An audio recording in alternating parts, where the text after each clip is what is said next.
everyone. Welcome to the Mercedes Lucky Benedict show. And I have a wonderful guest tonight.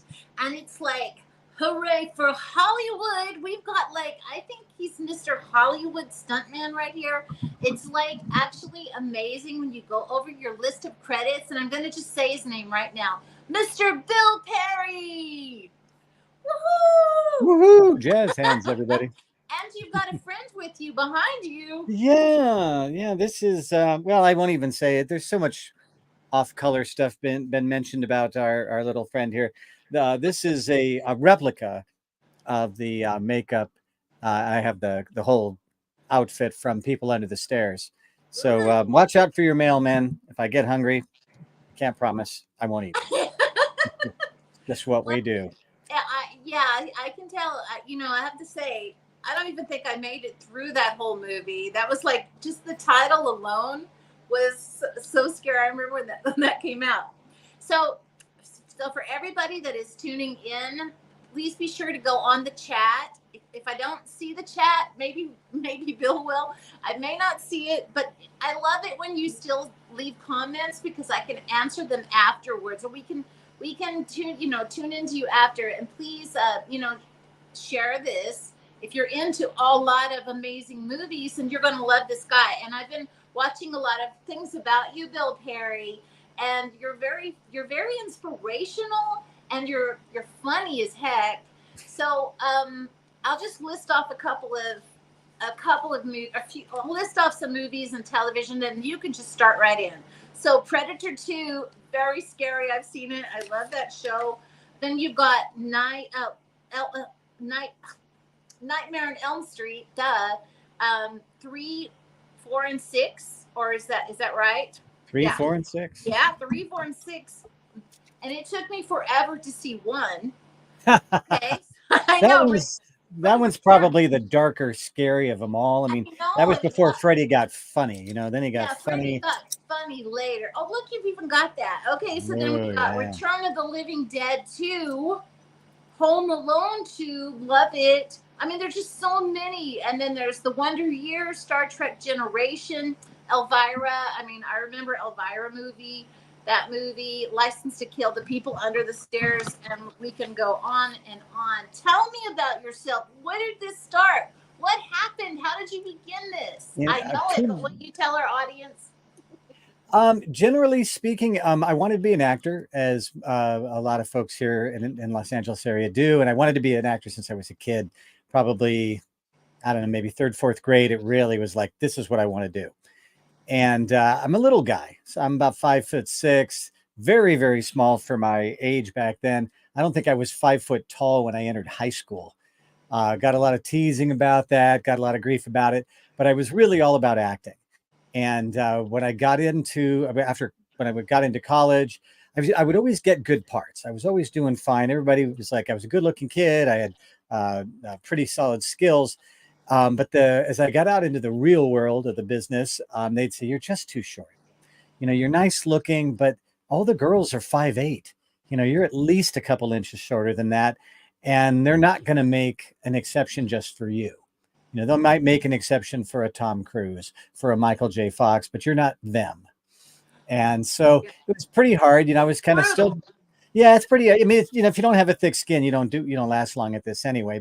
And I was like, I'll do fine. Don't you worry about me. And so about that time, a good friend of mine, a guy named Tony Caesar, who actually was the stunt coordinator for A Nightmare on Elm Street, the first one, and almost all of Wes's films, had a kid that was on this Disney TV show. And he says he's 5'6" tall, brown hair, brown eyes. You look just like him. And again, being very skinny and small, I really made a pretty good stunt double for this kid who weighed about 120 pounds like me. And so he asked me afterward, did you like that? And it was just a really simple stunt. I was just sitting in the front seat of a car as we drove down the LA River chasing, criminals or something like that. And I said, yeah, it was fine. And he said, there's not a lot of stunt guys like you. You're thin, you're short, you're baby faced. There's a lot of work out there for somebody like you. All the other stunt guys are gymnasts, real Olympic style gymnasts, big barrel chests, big thick shoulders, big you know, big arms. And he said, "That's not you." Not at all. And so he said, "If you, are you a do you do any sports?" And I said, "Well, I was a martial artist for a number of years, and I did skateboarding and motorcycle riding and BMX and mountain bikes." And he's like, "Oh my gosh, that's everything you need."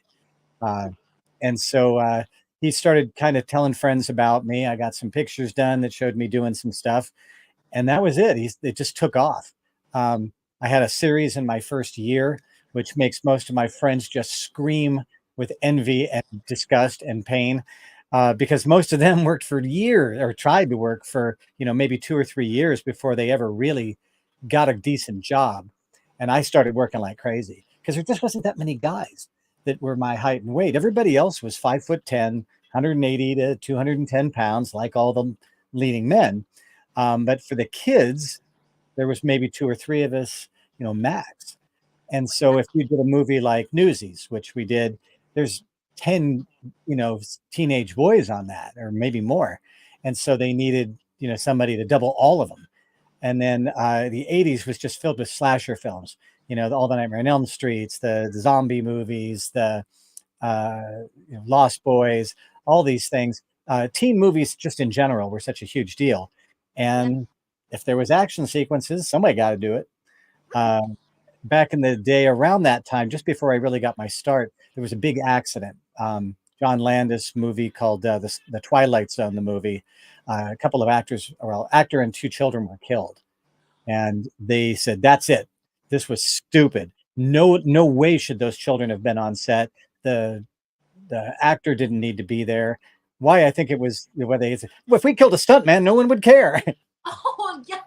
Maybe that's God. not true, but it was something where the actors didn't need to be there, and so it was just this new rule: nobody under 18 does their own stunts. Well, I was about 25, but I looked about 14, so that was a good thing at the time. And so it just took off, and it was really funny because as an actor, you might do 25, 50 auditions before you got a single part, if you ever did, and you Right. might never. Right. So you had this really difficult situation. And as a stunt person, they go, "Hey, Bill, can you work on Wednesday?" "Yeah." "All right, see you then." That was it. You just work. And there was no auditions, there was no stress, there was no struggle.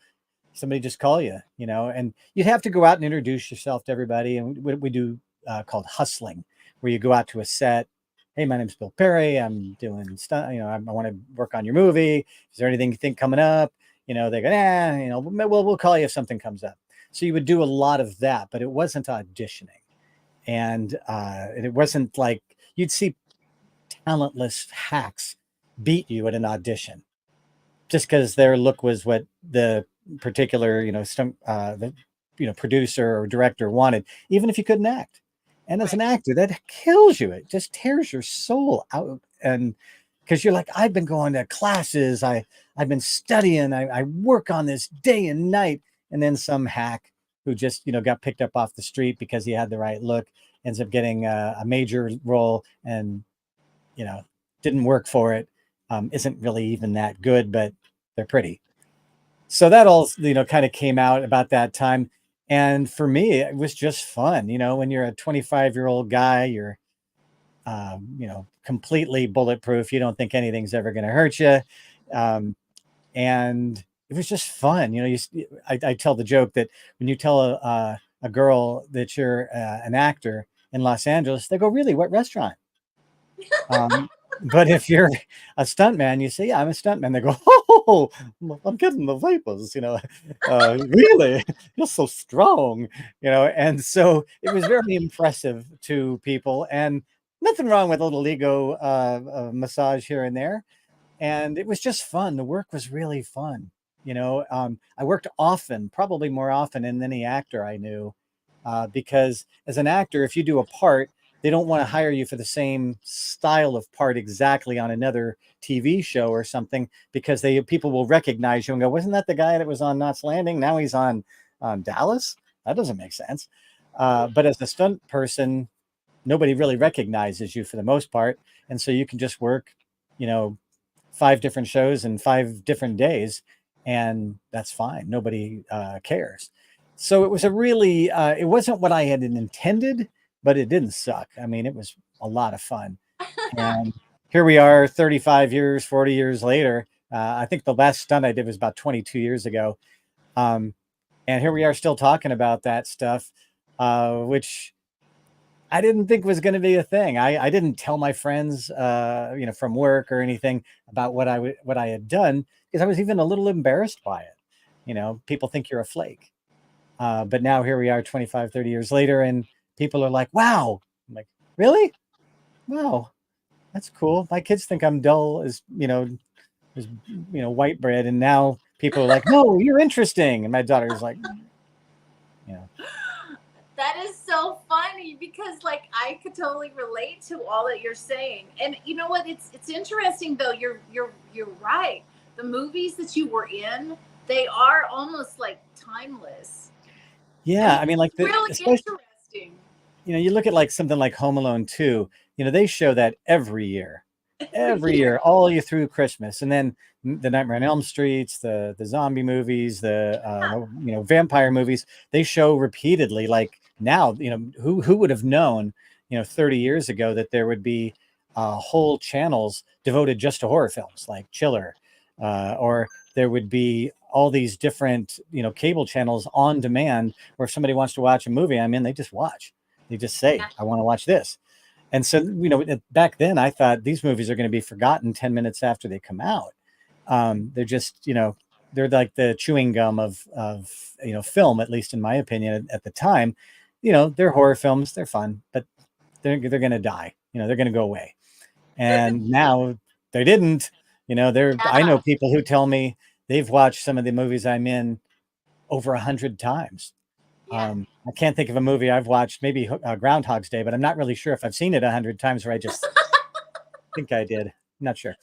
But when people tell me they've seen these films over and over, I have to ask them, what is it that draws you to them? And what is it that's the connection? I was at a show in Ohio last week, and there was a gentleman came up to me and said, I was going through a really, really difficult illness, which I believe was cancer. And he said, everybody told me, you're not going to make it.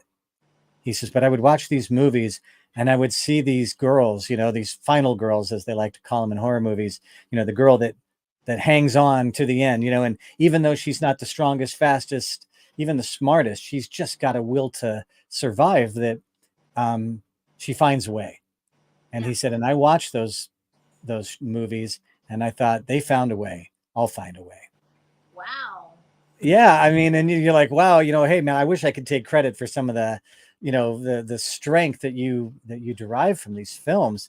Um, I'm glad you found them. I'm glad that they uh, gave you a sense of hope, in a hopeless situation or what everyone else was telling you was a hopeless situation. And he says, the guy that I was talking to said, I would never wish it on my worst enemy, but I wouldn't trade it. Wow, when somebody gives you that kind of compliment about something you've been in and the effect that it had on their life, I tear up. It's just Huh. wow. And here I was not telling my friends because or my coworkers because I didn't want them to think something negative about me. And then I talk to these people at these shows and they just give you these stories of how these movies help them not feel so weird because they liked these movies and all their friends thought they were freaks and geeks and goths and weirdos and all the rest. And they found a community within these movies. It was okay to be a weirdo. Yeah. In fact, it was something that drew people together. And so my reluctance to talk about them, waned after a while. It's like, you can say what you want, but nobody looks at I don't know, movie I did called Breaking All the Rules, which I think 4 people saw. Nobody looks at that film and says, that film changed my life. The ones that changed their lives, the ones that I'm hearing about, are the ones that I kind of, minimized, you know. And so it's really, it's a very, very uh, compelling sort of thing to hear people's stories. And I mean, last weekend, I probably had heard a similar story 4 or 5 times in a day. People just telling me how these films, we just rescued them from feeling like they didn't have any friends. When somebody tells me that, my empathy just, my heart just breaks for them. It's just like, oh my gosh. And they said, now I come to these conventions and everybody's like me. And it's totally okay to dress up like a demon and have some fun with it and dress like Freddy Krueger and scare people and laugh about it because we're all friends. And nobody treats me funny for being a weirdo. It's like, man, we're just all looking for people that are part of our tribe, that are whether it's, horror movies or, sports or whatever. You want to find people that make you feel like you're accepted and normal, or accepted for not being normal. Yeah. And, it's really, I never understood all that. I used to work for Wes Craven as his web developer when I finished doing movies, and I'd worked on a few films with him. And there was a guy that was writing who was threatening Wes repeatedly. And I said, aren't you afraid of these people? I mean, you make these movies and people just get really absorbed in the gore and the scary. And he said, for most people that watch these, they identify with that survival. And they can go into a movie theater, they can watch something that scares the, wits out of them, but there's no real peril. And they survive and they follow the survival of that girl. And they, sort of have a sort of cathartic sort of experience where they get to survive too. Yeah. She made it, I can make it. And I Yeah. thought, okay, that's a different take on it, you know, and hadn't really thought of it that way. In some ways, I thought he was full of crap, but it's poetic.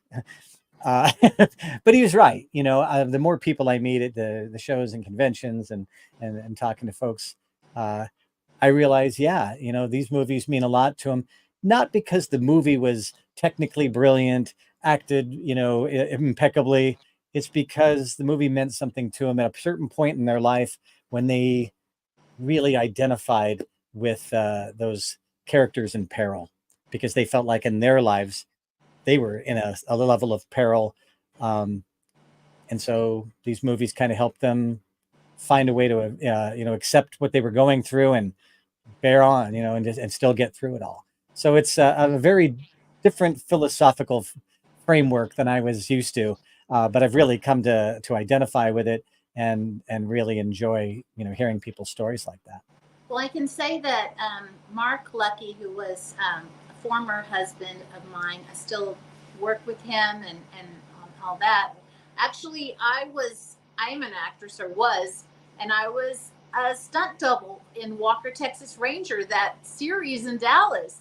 And that I Did mean, you do you yeah, remember working with Kenny Gibson? well, was he? His name's Kenny. He was Chuck's double. Look, just flipping Oh, like yeah, him. yeah, yeah, yeah, Yeah, yeah. Kenny was a good friend of mine. We came up together, and I did his website. Oh my And God. yeah, when I did, he said, "Hey, I want you to do a thing for the rocket belt." If you ever heard him talk about that, because he would strap it on his back and fly out, fly in stadiums, and flew around the uh, Eiffel Tower when they relaunched it, Wow. flew around the Statue of Liberty. So he was a good friend of Wow. mine. And when I Oh built my that God. website for him, Michael Jackson saw the website and said, "I want this as the finale to all my concerts."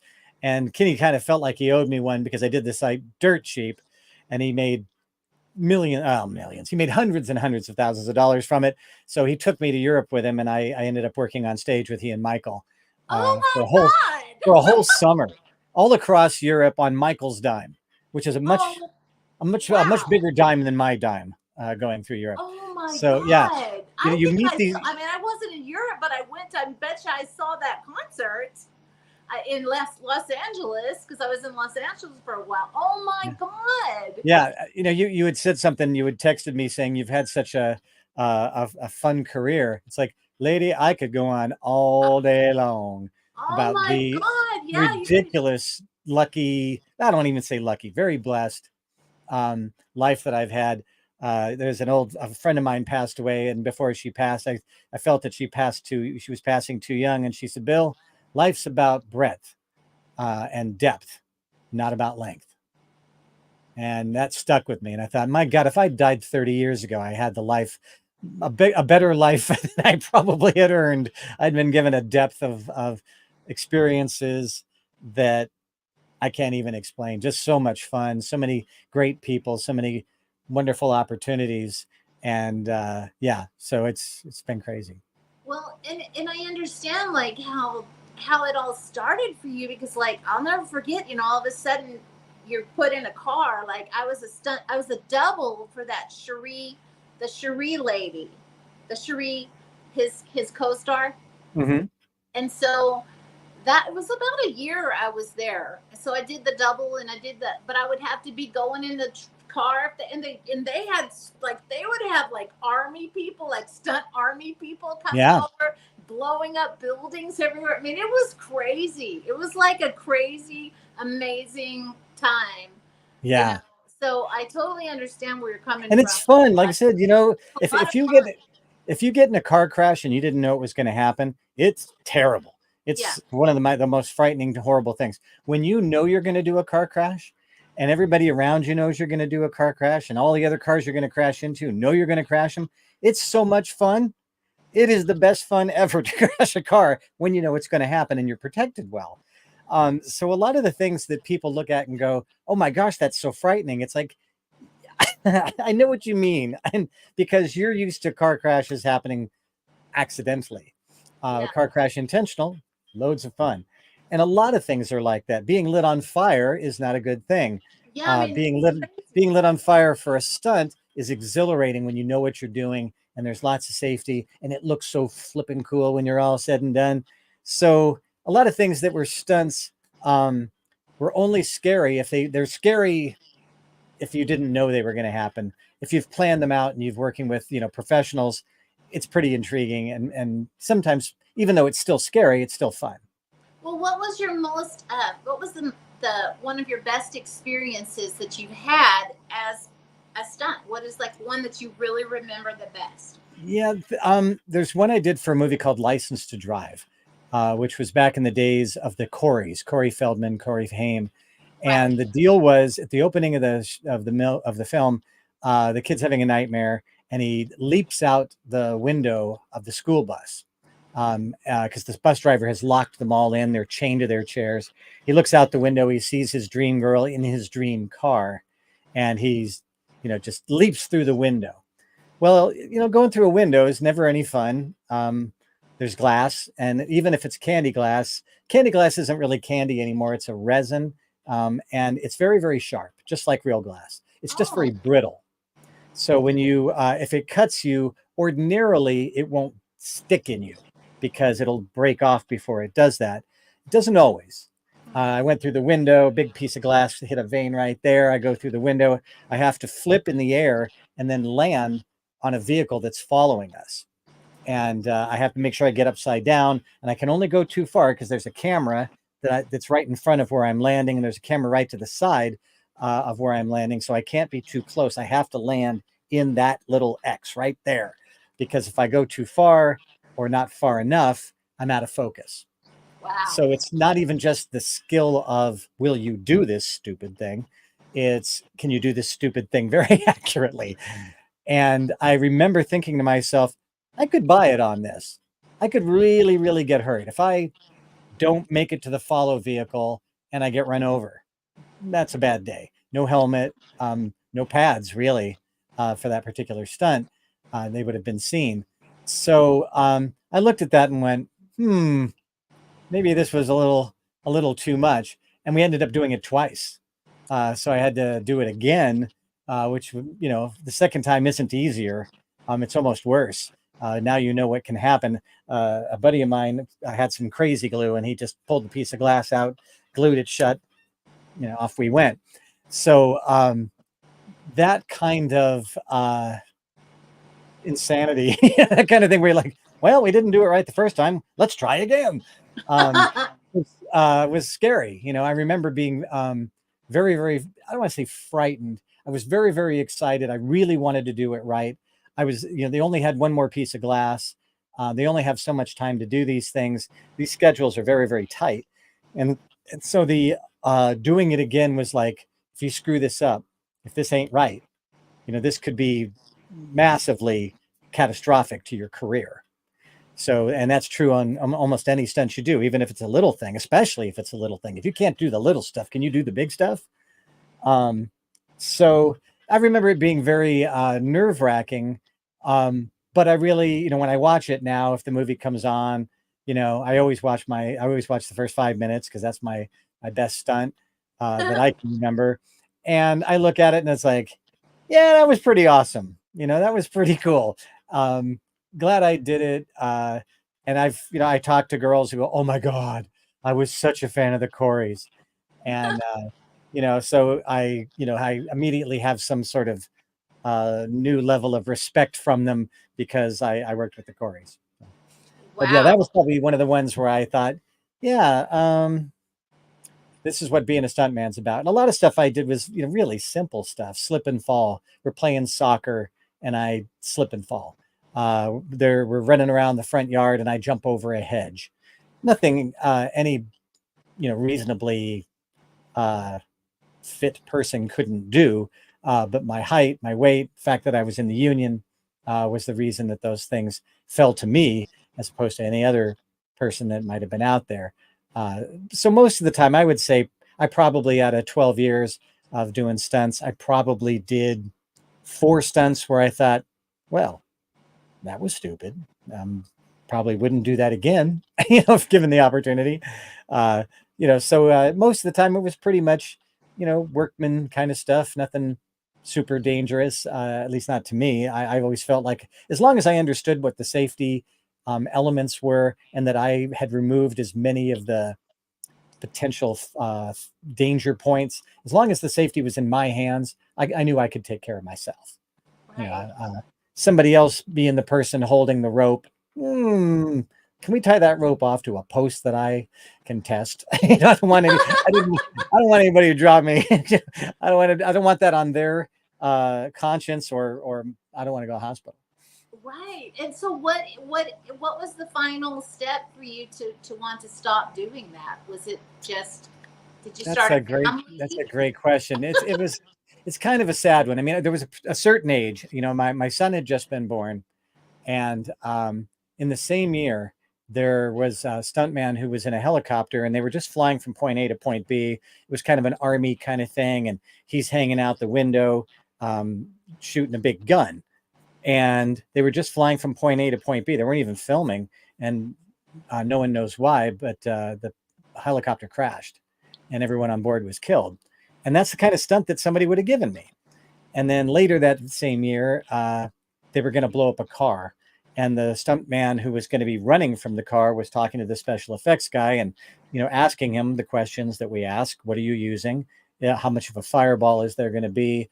Are the major portions of the vehicle tied off on cables so that, they don't actually fly off into the cameras or, onlookers or anybody else? How far away do I have to be to make sure I don't get hit by anything associated with the vehicle? So he's asking those questions, and through no fault of his own or even the special effects guy, car just blew up. Again, nobody knows why. Maybe a wire, a battery, something, something happened, something shorted out, and the car blew up. And he was burned pretty badly. And oh, I kind of was looking at that, going, you know, I can, when I was single and by myself, I could take those risks. I'm not really putting anybody else's career or livelihood or future at stake but my own. right. But now I had a kid and a wife, and it's a lot to ask them not only to put up with the uh, the possibility that you may never work again. There is no, you're in the union, but that don't mean you go down to the union hall and see what's available. You gotta be offered the work, and almost anything can make that a problem, and you could get hurt. You could just not be somebody they want to work with anymore for some reason you may not even understand. So there was a lot of uh, risk, not even the risk of getting injured, the risk of never working again. And to ask a family to live like that, with that level of uncertainty and security, it's a lot to ask. And about that time, like I said, I was in my early 30s, and I'm like, you know what? I think we're done here. I think this is enough. And I remember the day, back we had pagers back in the day, and when your pager went off, that meant your answering service was calling because somebody had work for you. And I remember turning off that pager. Boy, but am I doing the right thing? I really love this. Um, but it was kind of there's also a time to move on. If you're not moving into the business of being a stunt coordinator, which a lot of my friends did, then you got to find something else to do. It's like if you're a football player, there's only so much. Not everybody gets to be a coach. Not everybody gets to be, excuse me, an announcer for the games. You have to go on and do something else. What are you going to do if you didn't manage your money terrifically well? And even if you did, what are you going to do with your days now? Right. You're not going to be at the level that you were before. If you're, a running back for the Dallas Cowboys and then you're not, Right. well, what do you do with your days? Yeah. Do you want to go coach high school football? I mean, that's available to you. Everybody would want you. Is that what you want to do? Maybe you're more of a player than you ever wanted to be a coach. So I was just kind of looking at those things. Excuse me. So I was looking at that about the same time. I always thought of myself as a pretty decent graphic artist, and I started doing websites, and had learned a lot of the code. A buddy of mine, the same guy who actually gave me my first stunt job, said we should build a website for stunt people, so that instead of having to go out hustling every day, if someone wanted to find them, they'd just go onto the computer, type in what the actor looks like, their hair color, eye color, height, weight, and then it would send out a list of all the people who met those. And so we had built that site, and I was making very little money doing it. And then Wes said, "Hey, I want you to build my website." So I built Wes's website, and the movie Scream had just come out, and they got 2.5 million visits an hour. Wow. Now, most of my sites do about 10,000 hits a month. Now we're talking millions per hour. So magazines were, oh my gosh, this is such a beautiful website. Wes Craven's website is so cool. You can tell it's done by a real writer. I did all the writing. And so people came to me and said, "Are you the guy?" And I was like, "Yeah." They said, we would love to have you come work here." I said, "Look, man, I'm not technical. I'm not the guy you think I am." And they're like, "We think you're going to become that guy, and we'll pay you a lot of money." And I made more money doing websites than I did doing stunts, and nobody lit me on fire. And I rarely got thrown out of a vehicle or thrown out of a building, maybe, once a month rather than every time. So it was a much more lucrative, safe, and reliable and, secure job to do. So, I could, there's one thing they say, it's the difference between an actor and a Domino's pizza. A Domino's pizza can feed a family of 4. An actor, not so much. So I moved off into a level of work that was very fun. I mean, I still do it and I still enjoy it. I've built a bunch of different websites for friends and, friends of mine that have businesses and stuff. I really find the work really interesting and fun. I don't think most people would think it's fun, but it is for me. And so I ended up in a whole new career. Also thanks to Wes Craven. I became my very first stunt job, union job, was for Wes on that TV show for Disney. And then my very first website that really took off was also for Wes. So whether he knew it or not, without any intention, he completely changed my life twice by giving me careers, by giving me that option just to do that thing I do, whatever that might be in that moment. When I did this website, he said, "Just make it cool. Go do what you think it needs." And I was like, "Well, do you want to see it?" And he's like, "Just do it. I trust you." And that gave me full creative freedom to do what I could do. And that was a good thing. And it changed everything for me. I said the two major joys of my work life in the past 40 years were both aided massively by Wes Craven. How crazy is that? Amazing. That is just totally amazing. And Yeah. so when did you become a writer? And is that just your first? Oh, yeah. 23, right? Another crazy thing. I mean, this is just who knew? About 2 years ago, I had a nightmare. possibly the most disturbing, frightening nightmare I've ever had in my whole life.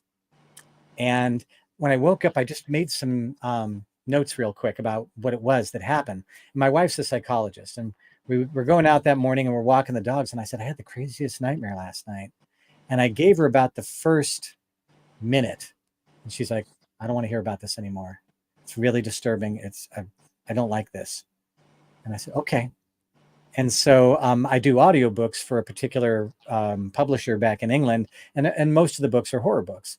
And I wrote to him and I said, hey, I have this crazy idea for a story. And I told it to him and he said, write it out. So I wrote it out, a little synopsis, maybe about a page and a half. And he said, that's very, very frightening. And I said, yeah. And he said, do you want to write it? I said, oh, I'm not a writer. It's just an idea. He says, well, let me write it. I'll give me a month. So a month later, I write to him. I said, where are you at with it? He said, I haven't even started. And I said, oh, I'm going to take a swing. Who knows? I think of myself as a good letter writer. I write good professional letters and that sort of stuff. Let's see what I can do. And I'd read so many horror stories for this book series that I was doing with this particular publisher that I kind of had a sense of the pace, the kind of language one uses to describe these things. And I think of myself as a bit of a wordsmith and a grammar Nazi at the same time. And so I sent it to him. And I also sent it to a friend of mine who happens to teach novel and script writing at a college here in Los Angeles. And the script writing teacher said, what draft is this? And I said, are we supposed to do drafts? Because this is the first thing you've ever written? And I said, yeah. And he was on a plane at the time. He called me from the plane, paid for, wireless access so he could use his phone. He said, okay, number one, the book is crazy good, and I hate horror. He says, there are things in here, as somebody who teaches writing, you do things first-time writers don't do. And that's why I asked what draft. He goes, have you shown this to anybody? And I said, I was afraid to. He goes, no, I really think it's good. And then the publisher called me back and said, I want to change 3 commas. Let's go March 17. And I said, what do you want to do? What do you mean March 17? He goes, well, that's the day we're going to publish. I said, you're going to publish this? He goes, well, what did you want? I said, I don't know. I thought you'd give me a bunch of mean comments and tell me I was a hack. And I'd be really discouraged and I'd give it up because that's what we do, when we get discouraged. And he goes, no, I really think this is solid. And I think you're going to do fine. And so a few months later, there it was published. He says, where's book 2? I said, dude, this is a very dark, scary, uncomfortable place. In the story, it's as if these things were happening to me, and only the people I care about most in my life suffer, and they suffer very badly.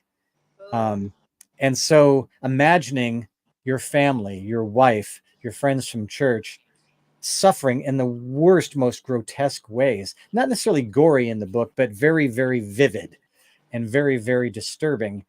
It's a hard place to go as a writer. I'm a very empathetic person. As I'm writing, I'm crying because I can't even imagine these things happening to people I love. Right. And he's like, well, let's write book 2. And I'm like, dude, no, I can't do that again. And my best friend turns to me and says, hey, here's an idea. It's like, God, that's too good. Now I have to write it. Okay, fine. But this is it. I'm killing off everyone in this book. No more. We're not doing this anymore. And so I wrote the second book, and it launched exactly a year later because the story took place exactly a year later.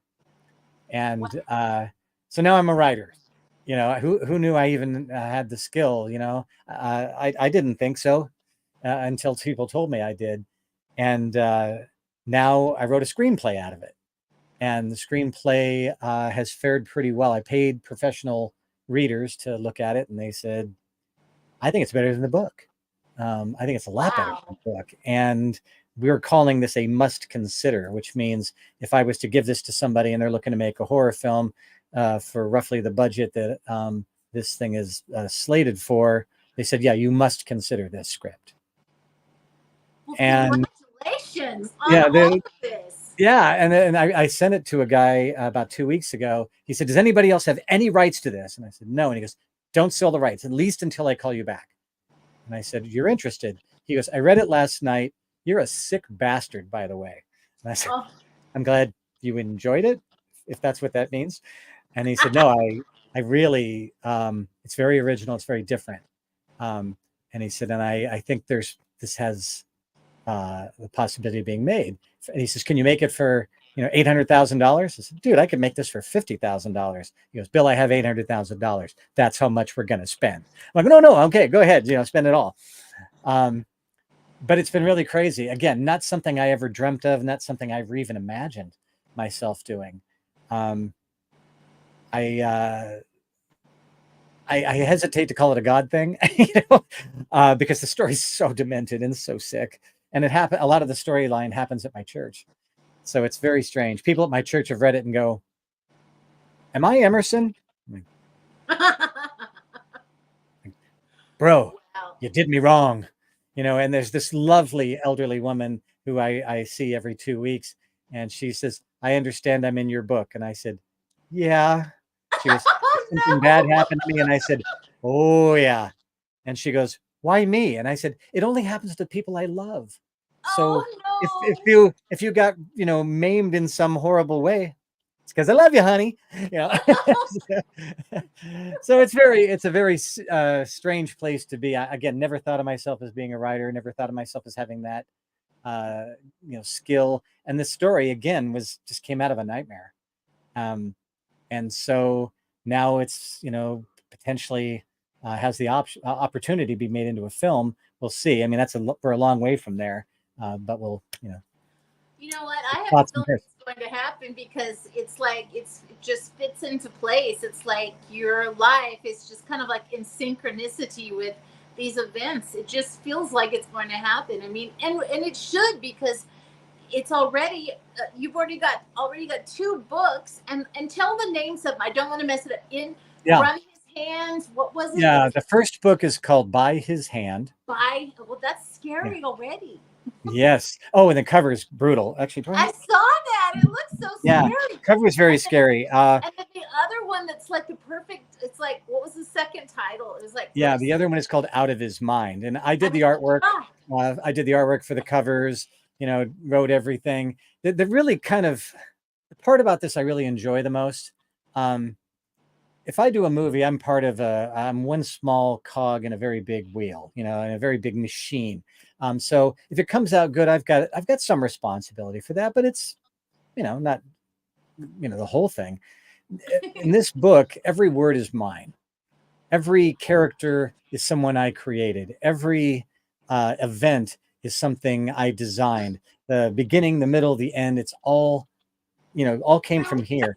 I don't have to give credit to anybody. And if you enjoyed, it means I created something that you enjoyed. I created something that affected you in a way. If you were sad when somebody, in the story is hurt, you're sad because I made you care about that person.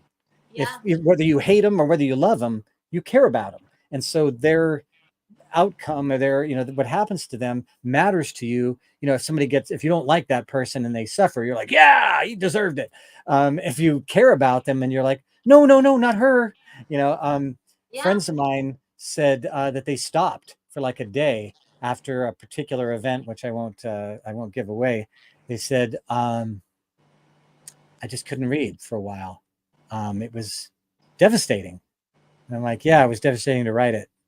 And they're like, knowing you, and they said it hits harder because I know who those people are and I know how much you care about them. It must have been very difficult to write. And I said, yeah, it was. So at first I was concerned that the only people who would like this were people who knew me well enough to know who these people are and how it all works. But as it's turned out, it's fairly universal. People who, other parents, people who are, uh, uh, they buy into the characters and the characters mean something to them without knowing that they're actually real people and who those people are in my real life. They In know fact, now. my friends at church are like, um, a lot of this is true. The protagonist suffers from arthritis, which I do, and a lot of chronic pain. And they're like, "Are you really in that much pain all the time?" Yeah. And they're like, "Oh, That's horrible. They said, how much else of this is real? And I'm like, none of the murders, I promise. None of the bad stuff like that. No, I never did any of those things to anybody ever. So it's just the premise is all good. Action's not mine. My Yeah. son said to me, I don't want to be the last person you talk to before the police show up at my door asking me, so what was your dad talking about when you guys last spoke? Oh God, just like in a movie. That is kind of crazy. It is But kind of crazy, yeah. you But remind I'm really proud of the work. I oh, really, yeah. when I sent it out to people, it was like I almost, it's like if I don't know if you've ever written a song, if you play an Yep, instrument, or you write a poem, or you yep, write something, and then somebody says, "Can I see it?" And you're like, "Oh, well, hell no!" No way, no. This is my intimate, important feelings, and if you laugh at them, I will die. I will absolutely cease to exist, and I will never be able to look you in the eye again. So it was very, very difficult to hand that off to somebody the first time I can because imagine. this is me, this is mine, Yeah. and now that it's it's out there and it's being pretty well accepted, I don't worry about people reading it. I had one person on Amazon give me a 1 star, or no, maybe it was just 2 stars, give me a 2 star rating, but they didn't say why. Like, I don't mind that you didn't enjoy it. That's fine. I can't please everybody, but why not? What if you knew it was a horror book, I mean, you could look at the cover, you can judge this book by its cover. What didn't you like? I really want to know who didn't like it and why. Not because I'm mad or upset or hurt. Where did I miss? What were Maybe you you can looking for that you respond didn't get? back. Can you respond back to that? Maybe. No, I don't even know who it was. Oh, It just shows up as a 2 star. It's well, like that's two, hey. and Yeah, and you two got to take it. stars. You take the good with the bad. I've Two gotten stars is good, Yeah, Bill. and almost everything is 5 stars. I mean, Not there's three. only like I've got the majority are all five, a few fours, maybe Yeah, one or two threes, and that 1 2 that sticks out. And it's just human nature. You want to yeah. you focus on the one unfriendly versus Right. the 90, 100, whatever, however many people that really, really enjoyed it and told you they loved it more than life itself, and you're like, one guy didn't like me. You know, Try I to think focus on it's the really positive. great. I think I should I'm gonna look at it. I don't know if I can read it. I'll try. Be I will warned. try to read it.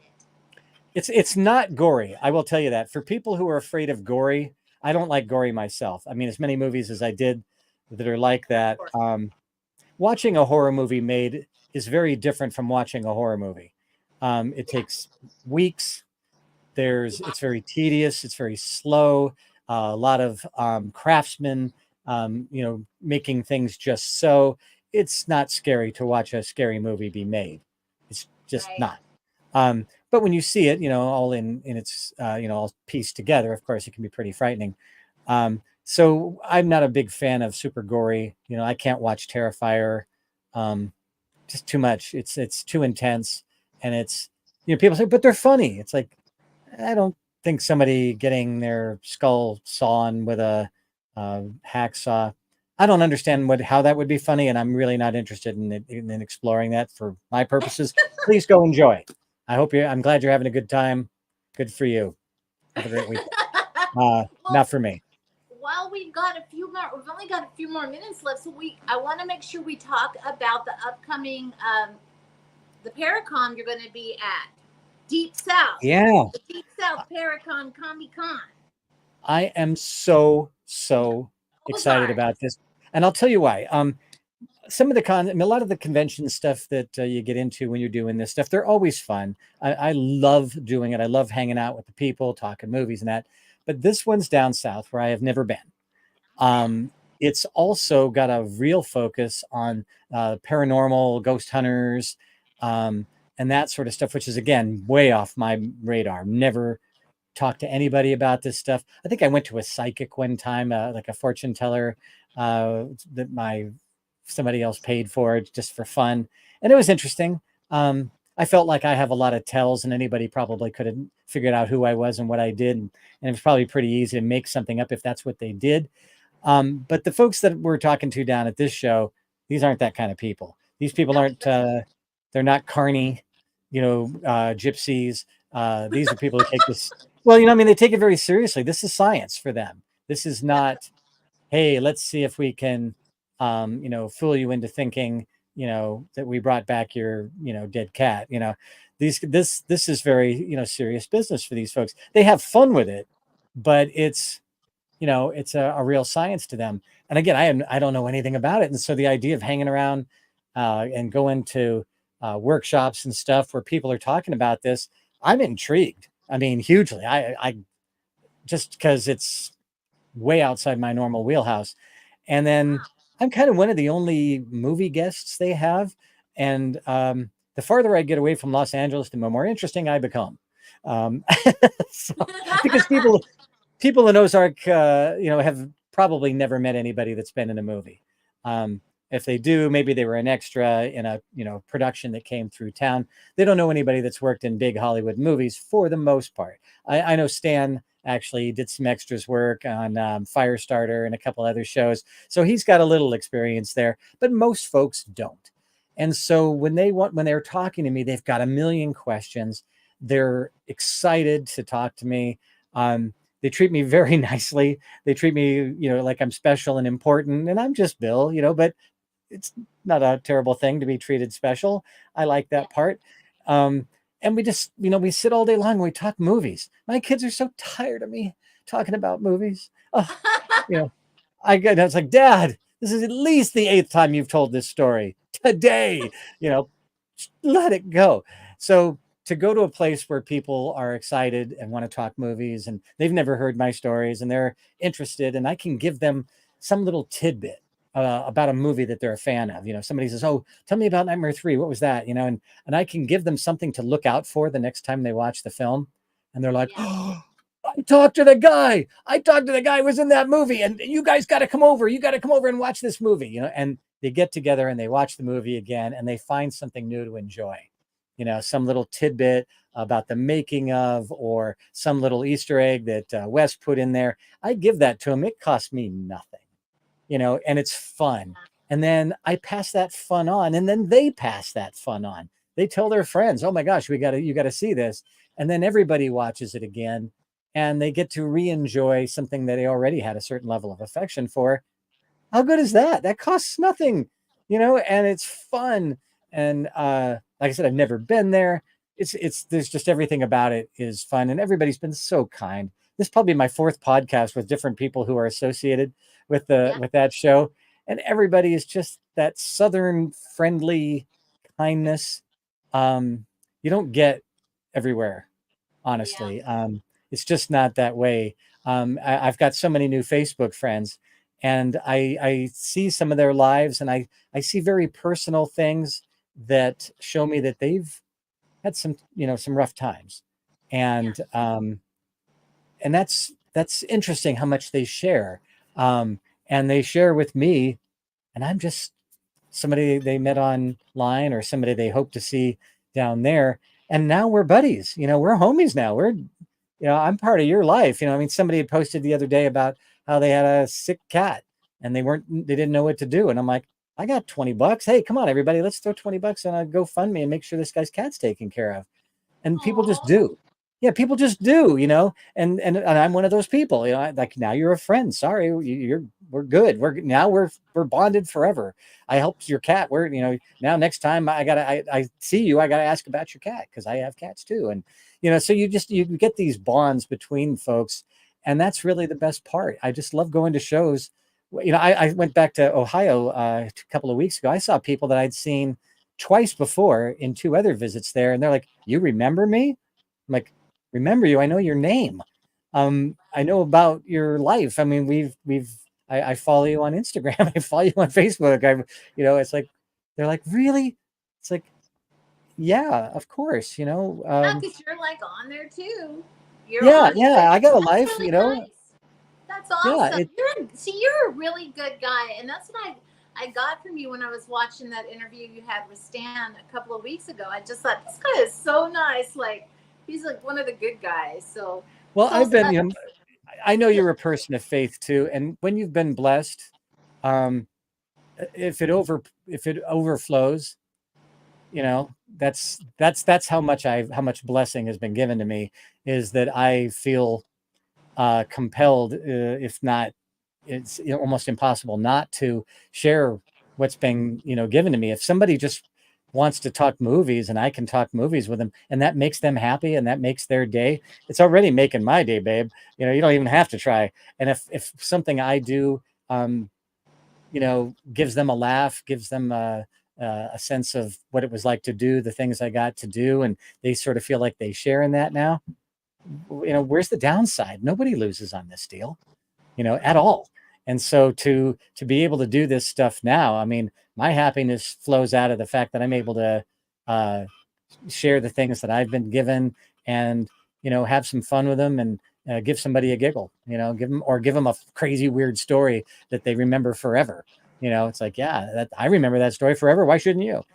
So that's really the fun of doing these shows. And like I said, and this one just really has so many special elements to it. Um, I've had some talks with Triana. I've had talks with Stan and Teresa. You, other folks have reached out to me just based on having seen a podcast, and they're surprised that I follow them back. I'm like, well, we're friends now. I'm like, oh, really? Like, yeah. Why wouldn't we be? Well, it's just, when you're in movies, maybe you have to feel like you have to keep yourself a distance. It's like, yeah, there's some wackos I've decided not to spend a lot of time with, but they're just people, And I used to work with disabled kids, and what you learn is sometimes and I worked with homeless people a bunch too. I used to teach computer skills to homeless people, and there would be people who had serious mental illness, and they're not learning anything I'm teaching them. And my daughter came with me one day, and she said, "Why do you spend so much time with really mentally ill folks?" I said, "Because they need it so much. They need to be treated like a human being. It's not their fault. They're not crazy because they want to be. They're not having these illness, this mental illness because they're bad. They're not drug addicts. They're not. There's nothing wrong with these people. They're human beings. Right. They suffer from an ill. I mean, hey, we all suffer a little. I'd like to say little on my own behalf, but we all have something. Some people have a lot more, and to look them in the eye and give them a smile and put the effort out, whether it's a homeless person or a disabled person they're human beings, for gosh sakes. You can't just let those people go away. I mean, but for the grace of God, go I would hate to think that just because I made a bad financial decision, and ended up in a situation where I was, needed to be in a shelter for a day or two or a week or whatever, that somebody would treat me like less than a human being. What's the deal with that? What kind of human being are you if one person, if they become them and they're no longer part of your, they're not part of your human kind anymore? Boy, you're a lucky person to be able to have that kind of choice. A lot of people don't get those choices. Some people just end up there, and not through no fault of their own. Right. And I learned that a lot working with the homeless, that blessings and luck and opportunities are given out to everybody, but not equally. Some people get very few. And if they don't have the ability and the timing to take advantage of them, maybe they struggle more than me or you. I've been gifted beyond anyone's possible dreams, and I'm very aware of that. And that means I have a responsibility to share. I don't build walls; I build tables. I don't build fences; I build, dinner table. That's how life's supposed to be. Bless your heart. Thank you so much. I mean, thank you for being you. Yeah, and sorry I talk so much. Did you ever say anything? Did you ever get a sentence in? I'm sorry. I'm good. I'm good. I do this.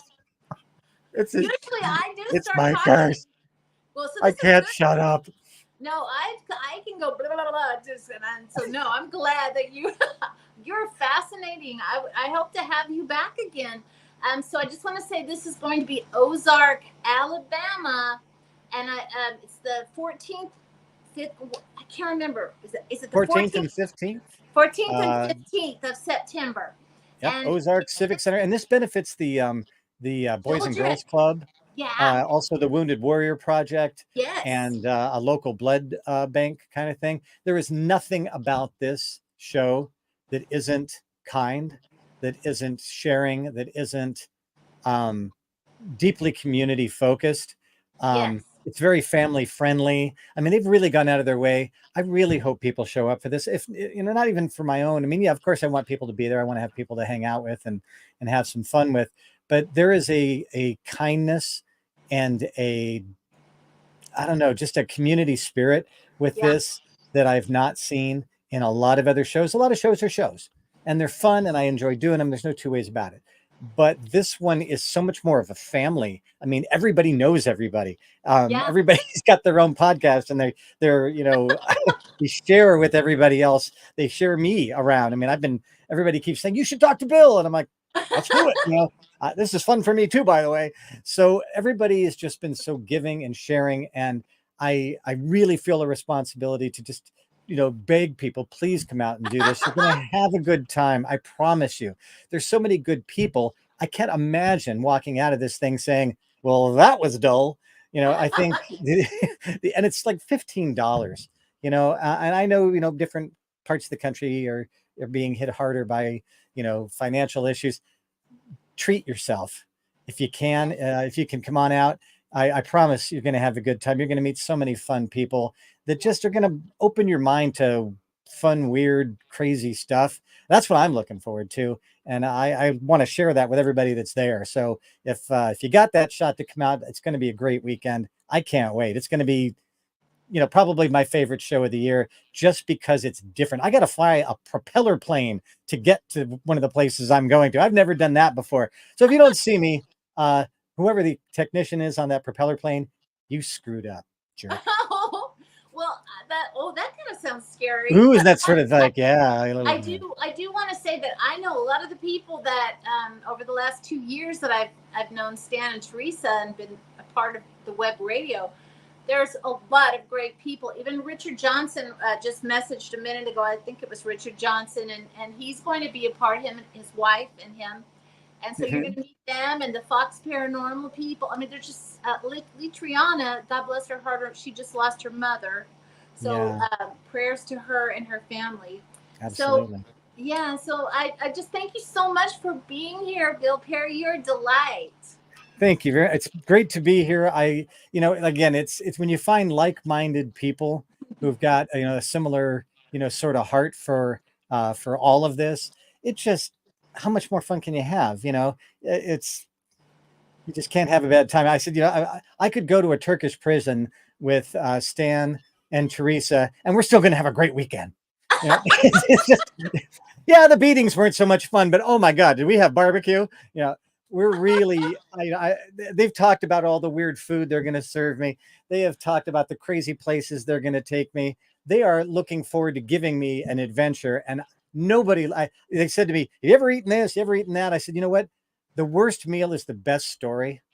Um, so you can't scare me.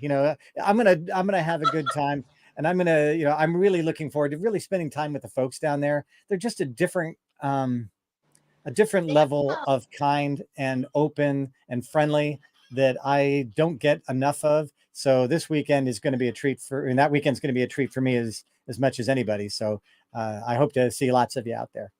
I hope to be there maybe next year. I would like to get to go You're not someplace. coming. I can't come this. I'm. Why didn't you tell? I would never have done this show. Well, maybe Well, next. I'll be there in spirit.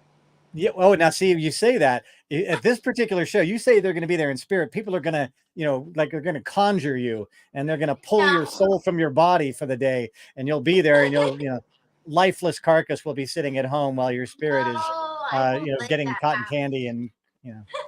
But it's going to be fantastic. I know. And next year, I hope I can go. I really do. So I'll just say good night for us, Bill Perry. And please check out his website. I did post it on my Facebook yesterday, and I posted a list of your movies and television. I saw that. Thank So you, please, and your fun commercial.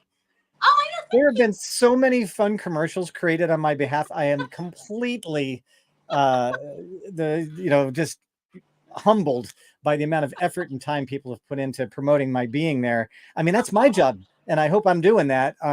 But when I saw some of them are a little extreme. My friends are like, "Master of the Macabre, Bill, really?" I'm like, "Hey, I didn't write it. They wrote it. I'm taking the pat on the back. I'll accept that for now." They're doing your future book writing self. Yeah, it's funny. Yeah, your future of book writing. That's it, and hopefully film. Oh yeah, the film. I see it. It's happening. I hope so. I would so love. I so want the world to see this. I want them to. There's something we do in books. I'm getting to the ending, and I don't want to have a Scooby Doo. Where are you episode where it's Mr. McGregor. I'd have gotten away with it too. If it wasn't for you meddling kids. I so wanted to have people look at this and go, "No way! You are not ending that right there. No, no, no, no, no, no, no, no, no. I need to know more." It's like, never going to happen. Not going to tell you. You're like, I am completely rattled. Welcome. Well, let's just say it right here. Let's put a prayer out right now that Bill Perry, we pray that Bill Perry does get a movie made of his 2 books, because we just think it'd be great, God. So please, thank you. We're praying for that. Hallelujah. Amen. God's like, okay, but it's a horror movie, but that's okay, God, because it's going to be okay. Horror movies. That has been the weirdest thing. This thing has had so much success despite its very, very disturbing dark overtones. Because I'll just tell you this much: nobody believes that this particular character is in any way involved in all these horrible things, because he's the miracle guy that God saved. Wow. So there's this very twisted, like, holy goodness. And I literally pray, Lord, I'm not sure why I'm having the success with this. I know if you wanted to squash it, you would. So I'm not sure why you're keeping this thing going. Show me how I can use this for you. Show me how I can share some part of this without it making it look like I'm playing for the other side. So it might be even something later that you're going to write. Also, there's a bigger picture to this. I hope so, because every time I read back through this from time to time and go, oh my God, I completely forgot about it. You sick man. Oh my God, who thinks these thoughts? And it's like, you do, you idiot. Yeah. And so it's very, very strange to have thought these things and then forgot and then read it back and go, oh, nasty, that's bad. Oh, and then realize, you did that, by the way. It's gonna be fine, and I'm sure it's gonna be great. You're gonna talk all about it. You're gonna sell your books at this Comic-Con, at the Deep South Paracomic-Con. Yes. Yeah. Thank you so much for having me, and everybody out there, thank you for tuning in. If you haven't done so already, mash that subscribe button, stab it, crush it, bludgeon it, beat it within an inch of its life on my behalf, if you would. Follow this show, tell your friends, because that's how she grows and becomes everywhere. Thank you. Yeah, I need you every time on the show. And the thing is, I really do. I promote these things because if someone is kind enough to have me on the show and they ask interesting and fun questions, as you did, it helps me, but to send them out. But I've got followings in different places that, you may not have access to. I've got a following in England, because I do my audiobooks over there. And so I love to try to share, some of the things out, because you guys have, experiences and guests and things that people won't ordinarily see, because you have your niche and I have my niche. So let's combine those things. So I really do hope that people who follow me will follow you, and then, watch a few shows, see if it clicks. Very good. It's like mine's follow me, follow you, or something. All right. Thank you so much, and good night, everybody. God bless everybody. Bill Perry, thank you so much. Thank you, audience. Thank you, everyone that's listening now and will listen later. We pray good things happen to you every single day of your life. Thank you. Thank you.